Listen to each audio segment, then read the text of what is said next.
Hey everyone, welcome back to the shop, welcome back to the channel. My name's Ben. Whoop, just turned my machine off. My name's Ben. If you're new here, well, it's not going well. All right, my name's Ben. If you're new here, today I want to do a sort of hopefully the last update on the XLs before I get into production. The last video I left is off probably not in a very good state. I was super worn out, very tired and stressed about these grinders. But your words of encouragement and telling me to relax a little bit, and you're all willing to wait and just make the best I can. It's super humbling. I'm so thankful to have such great customers. You guys are amazing. Thank you. I cannot thank you guys enough. Okay, so today I want to explain, because I didn't get to explain what was going on with the magnets in the last video. So let me sit yous down and let's do some drawings. Okay, so what I can do is do a bit of a drawing for you guys. So basically this is, we'll draw a hole. So this is the material. And this is the hole. I don't think I can get you any, oh yes, I can. Okay, so this is the hole, and this is the magnet. So essentially what I'm trying to do is press this magnet down into this hole. Now the issue I'm having is because these magnets are only 2 millimeters wide, the manufacturers, they really struggle to keep a tolerance on these. So these could be 2 millimeters, they could be 2.1 millimeters, they could be 1.9 millimeters. And the issue I'm having is I'm drilling this hole out to say 2.0 millimeters, and then the magnets that are in tolerance, they're pressing in fine. So I'll press in 2 or 3 magnets, and then I'll get to the next one that's 2.1, and it would smash in this hole, it would just shatter. And it would break up all in the hole, and then I'd throw the part out and basically try again. And then I'd have the opposite problem. I would run into a magnet that's slightly smaller, so it would just slip in here, and then I would try and glue them ones in. And the trouble with gluing them in, you put a bit of glue in here, it creates a air pocket in the bottom here, and you try and push this magnet in and it just pops back out with the air pressure. So trying to push it in, glue it in, hold it in, and then I think it would be set, and then I would let it out, and then it would set halfway out a little bit, so then the magnet would be sitting a little bit proud of this face, and then the cap would rock, which is not acceptable. So my idea was actually one of you guys' idea. It was on the YouTube channel, one of the comments, someone said, why don't you thread the magnet? And I thought, wow, that's genius. Why don't I thread it? So what I'm going to try to do today is have a thread, and then a thread on this side, and then have a magnet. So basically what I want to do, let's enlarge these threads. And then have a magnet. So what I would like to do is have this magnet just come in, because the magnet can be whatever diameter. It can sit here, it's the magnet, or it can sit a little bit wider. So if I can have this magnet just come in and hit the top of these threads and basically push these threads over and relieve itself as it comes down, it'll wedge in the hole, and it will not come back out, and it'll be perfect. Well, it should be perfect. So that is the plan. So yeah, that's the plan. Today, let's test it out. I have got this is a lid section. So we're going to work on this section. So we're going to work on this bit here. I'm going to take this lid out, and we're going to chuck this bit in, and we're going to drill and thread a heap of holes and tweak this size in and see if we can get these magnets to press in perfectly.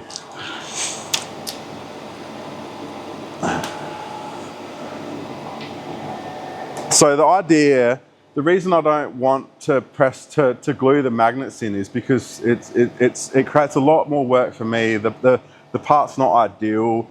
I mean, when I was gluing the magnets in, I'd go in, I would glue the magnets in. I had to clean the part first, and then I would drop a bit of glue in the hole. I would drop the magnet in, and then a little bit of glue would come out of the hole.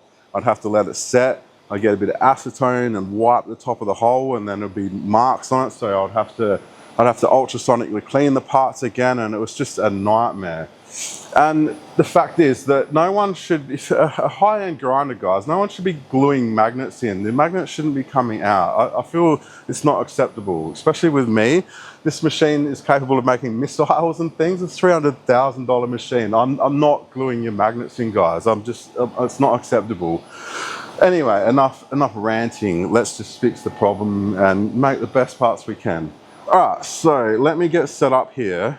I'm going to throw this part in here, and I will show you the tool. I'll show you the tool now, actually, what we're going to use. So this is a tool that's made from Dixie, a company called Dixie. I think they're in Sweden or something. So this is the tool. It's a super tiny tool. Up the very top here. Yeah. Up the very top is one tiny little flute. So what happens is this tool will come in and it'll drill and thread, goes down, drills and threads. So it makes the holes, it makes the thread, it makes everything all in sort of one operation, and I can dial in. So it'll come in and thread down, and I can dial in how far it goes. So if I want a real big thread, or I can go a tiny little thread. So I should be able to match it perfectly with these magnets.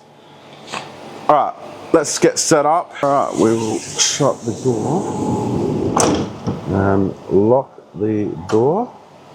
Hit go, and we'll bring out our face cutter.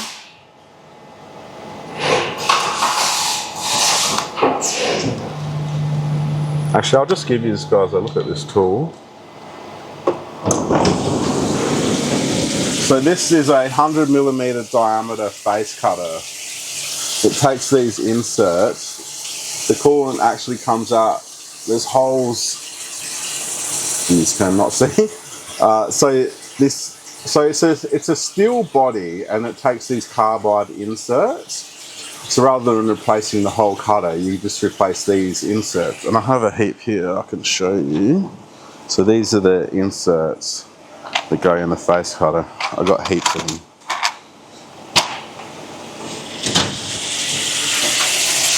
So yeah, this is the face cutter. It's 100mm diameter. The coolant comes out directly at the insert. So the coolant comes out of these holes. It floods through the spindle here and comes out directly at the insert, at the edge. So this spins and comes along and faces the part, and I will show you now. This is the first cut, so I sort of have to watch it, but you can come along for the ride. So you can see, I don't know if you can see, there's coolant coming out from the actual cutter. Alright, we're going to go for a face cut here. Looks good.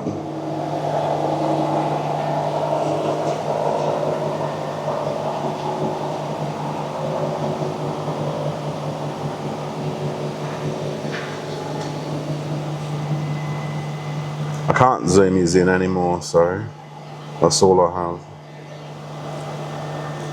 Okay, so that tool is coming along and going to clean up the face of that part. Gives us a nice, clean, flat, perfect starting point to put our threads in and test this little project. That's the end. That cutter will come up now. Oh, turn it. And then we can have a look.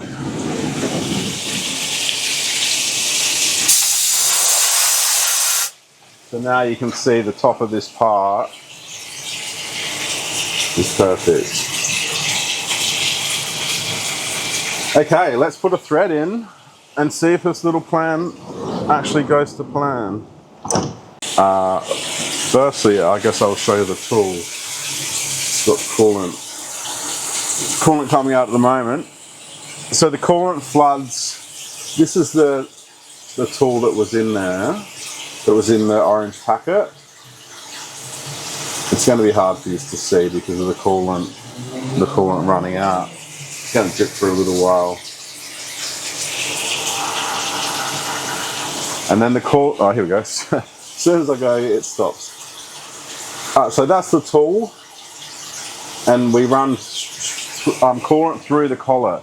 Because stainless steel gets really, really gummy and it will work hard. And so we need to flood coolant as much as we can down this tiny, tiny little hole.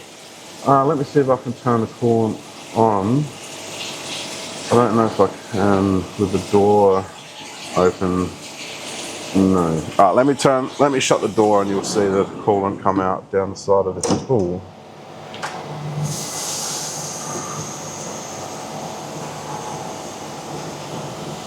So you can see it floods as much coolant as it can through the tool. All right, let's try and do a thread. Enough talking. All right, the tool will come down. I'll just turn the coolant off a bit so you can see. All right, we need to turn the coolant back on and you're not going to be able to see anything. And we need to pray to the machining gods that this is going to work and the actual bit of the cutter is still there at the end of this. So what we have is, I'm looking at this Z number. This Z number is the actual number where the tool is. So we're sitting at 0.5 millimeter below the surface now, 0.7 below. Now we're 1 millimeter below the surface. So as long as that number is not going down too quick, the tool will have a nice easy job and it should be fine. We're going down to, I think, just over 3 millimeters because the magnet's 3 millimeters in length, so we've got to go a little bit longer.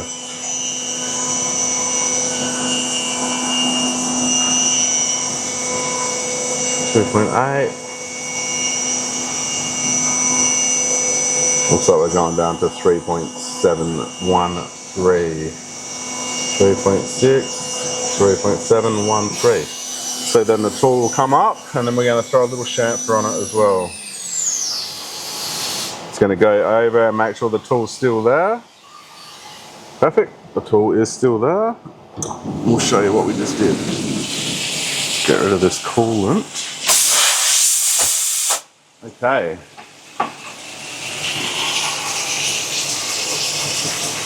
Check it out, we have a tiny, tiny little 2 millimeter thread. And because there's a sharp edge on the top, I just want to run one tool around to clean up that edge. I will show you. Hit go again.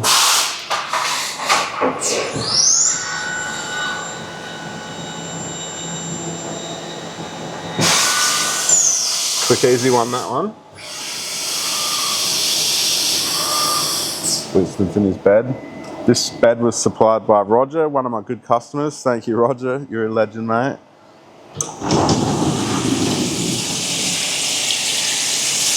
Okay.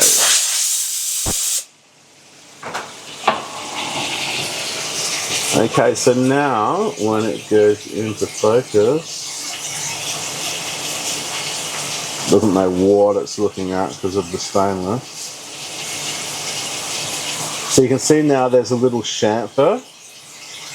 There's like an angle like this and then it goes into the thread. So now that top bit's nice and smooth. Okay, so now what we have is basically this. We have this, but we have a chamfer leading into it. So we have a chamfer and then a thread and then a chamfer and a thread. And we're going to try and push our magnet into it. See how it goes. Fingers crossed this works. Alright, let me grab a magnet. So these are those little magnets.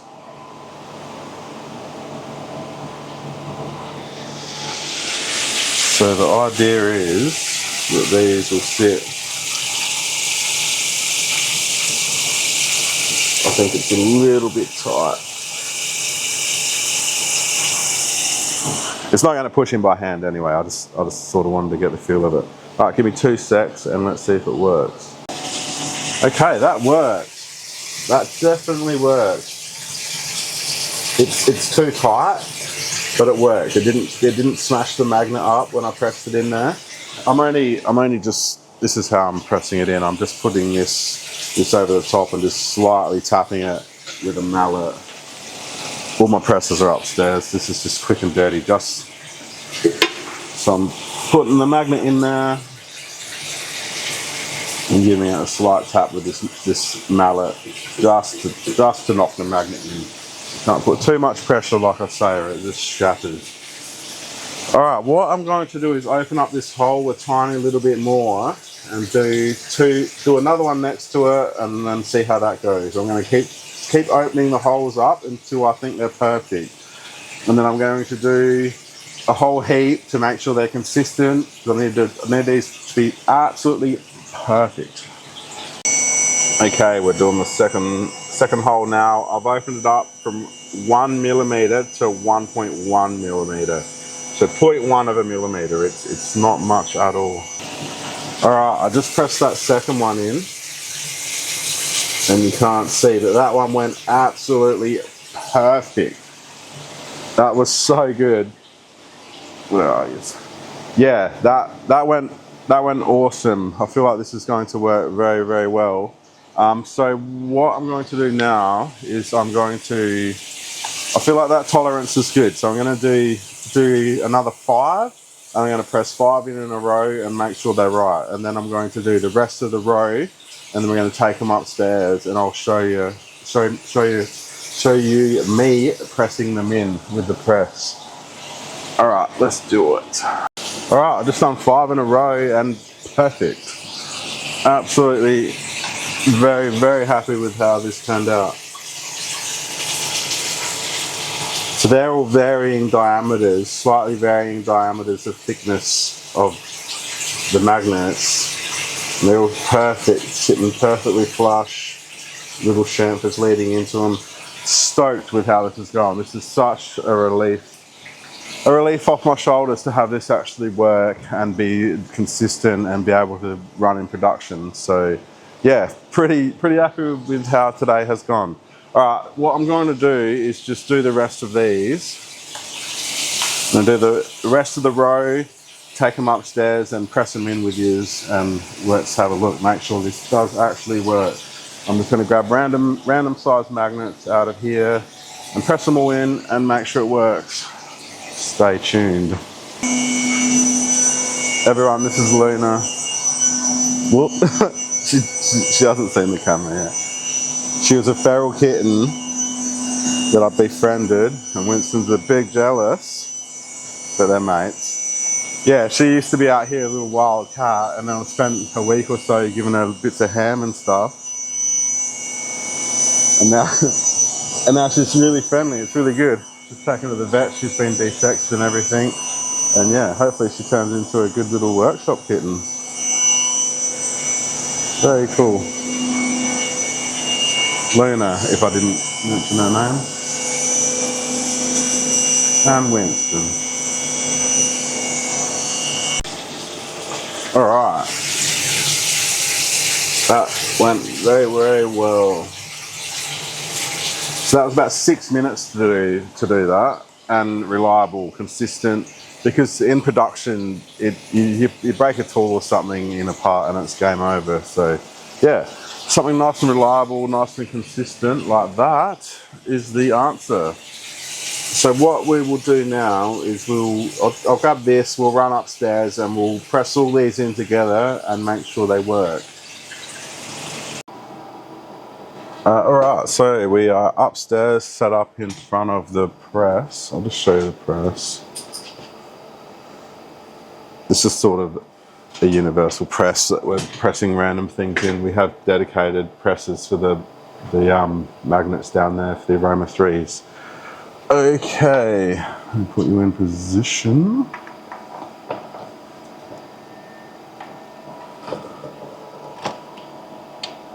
I don't think I can get much better than that. All right, so where's the magnets? Here are the magnets. So we'll grab a magnet. So I'll grab a magnet and I'll put on the press. And then this press comes down and I'll press it in the hole.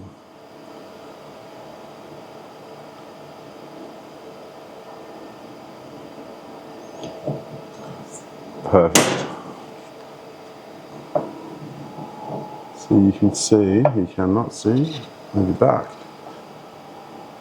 So you can see all these magnets are pressing in perfectly now. I'm so happy with how this is going. All right, let me just try and do some more. Make sure it's not just luck that this is working. I'm trying to do it on the side so you can see it as well.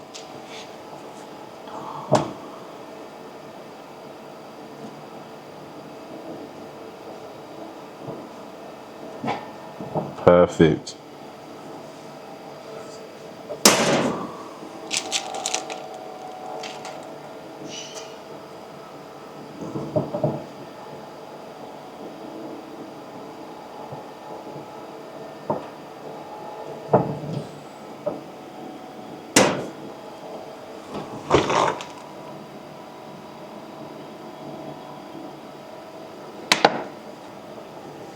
I'll just do a couple more.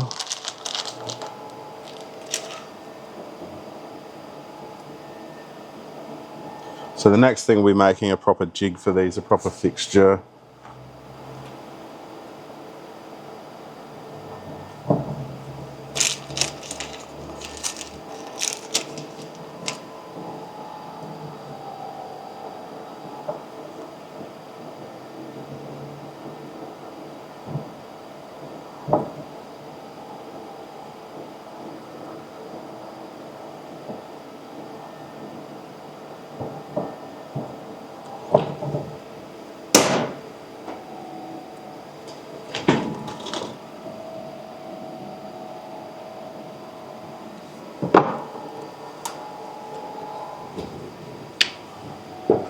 All right, that went better than expected actually. That's made me super happy with how that worked out. All right, I think that is the last problem for me to solve with these XL. So today's Saturday lunchtime, I am going home for the rest of the weekend and taking the weekend off. And then Monday, I'll implement this new change into the XLs and then start sending them out regularly again. Yeah, thanks again. Thanks so much for the support in all the last video. It's so humbling to know that you guys think of me that highly and regard my products as good as they are. So yeah, thank you very much. And I'll go home and post this video now, and then Monday I will be flat out into it. And I'll do some more videos for you throughout the week and show you how production's going and everything. Show you the laser setup and things. Yeah. All right. Have a good weekend, guys. I appreciate all support, and I'll talk to you on the next one. Ciao.